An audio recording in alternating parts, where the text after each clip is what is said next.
صرف اللہ کی ذات جانتی ہے کہ کسے کب کہاں اور کتنا عطا کرنا ہے۔ پرسکون اور مطمئن زندگی آخرت کی زندگی ہے۔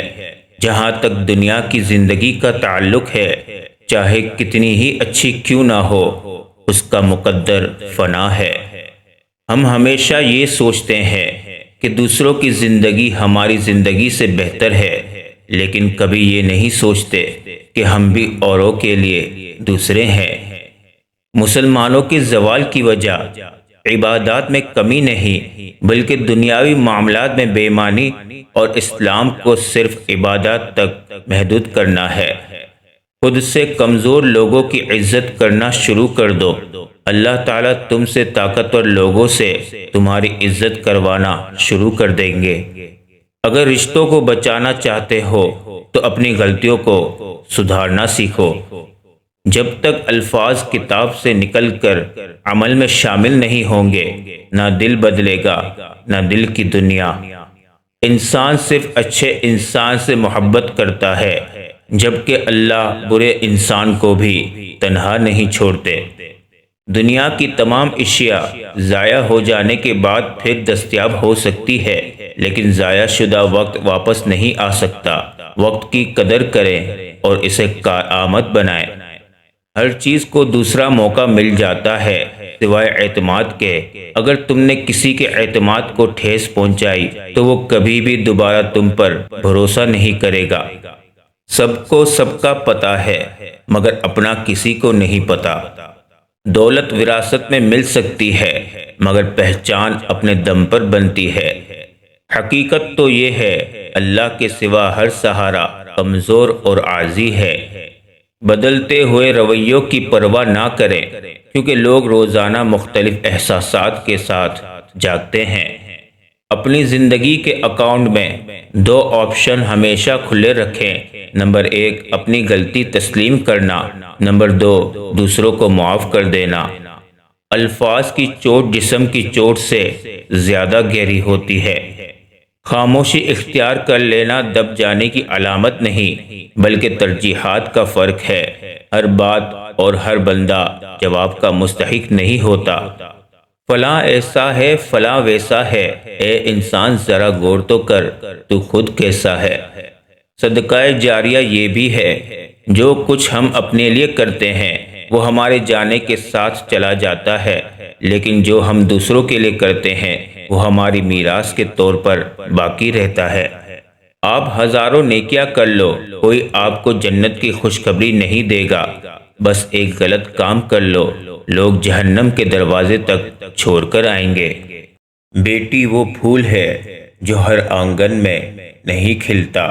اللہ ہر بیٹی کا نصیب اچھا کرے، آمین ثم آمین۔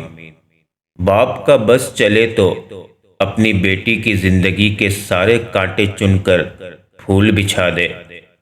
بیٹیاں دشمن کی ہو تو بھی ان کے اچھے نصیب کی دعا کیا کریں۔ باپ وہ شجر ہے جس کے سائے میں بیٹیاں راج کرتی ہیں۔ میں ہر لاٹ اٹھاؤں گا اپنی پری کا، میں لوگوں کو بتاؤں گا بیٹیاں بوجھ نہیں ہوتی۔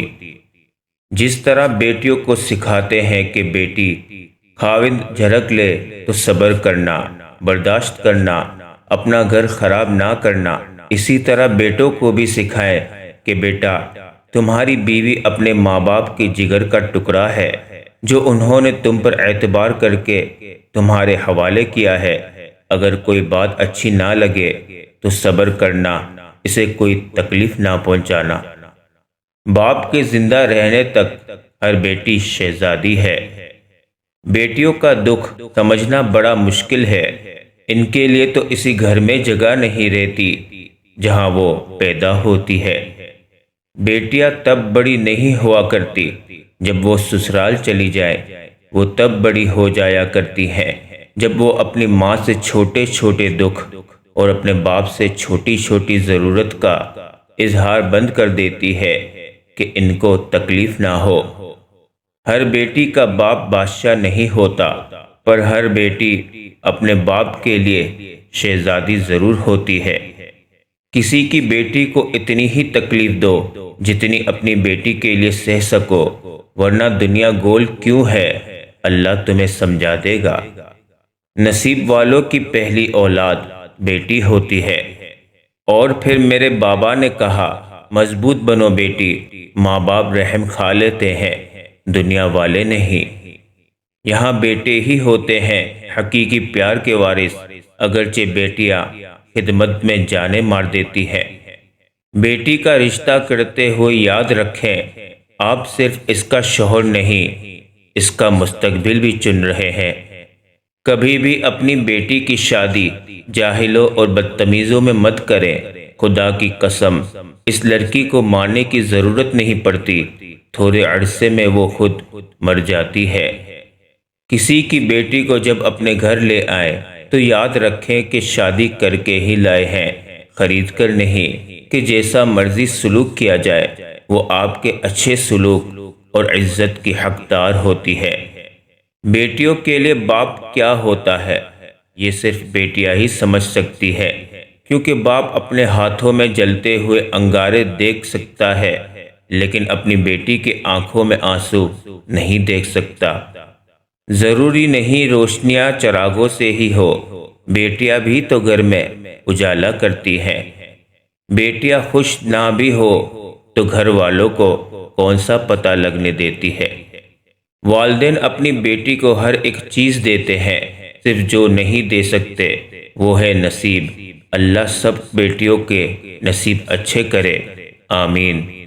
بیٹیوں کو جہیز نہیں، جائیداد میں سے حصہ دو، کیونکہ جہیز دینا رسم ہے اور جائیداد میں سے حصہ دینا رب کائنات کا حکم ہے۔